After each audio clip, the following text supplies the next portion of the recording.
What kind of dreams did you have of what you would be when you grew up, when you were younger? Well, I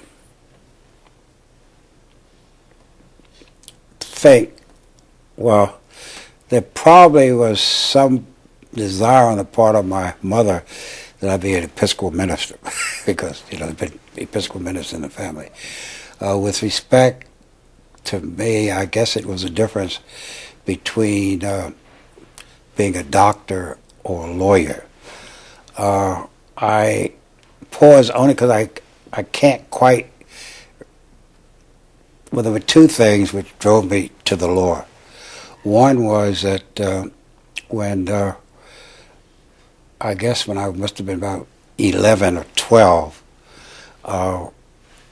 the family would have many discussions with my mother and father at night as to how much they were going to spend for Christmas. And they finally would decide to put a figure.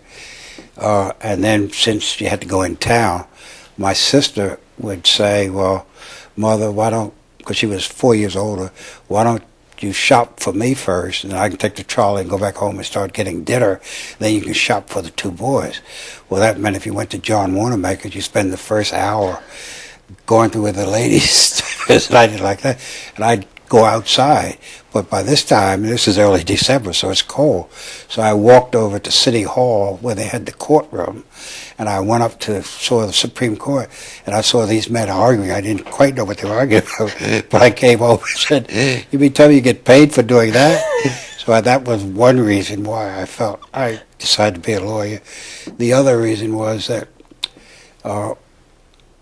one summer, by this time I must have been in high school, and the resident physician took me to Mercy Douglas Hospital to see an operation for cancer of the guts, and I just figured that wasn't for me. So those were the two reasons why I figured I decided to be a lawyer. I'm finishing up on this, how you decided you wanted to become a lawyer. It wasn't one of those, you woke up one morning with an epiphany when you were like 7 or something saying, no.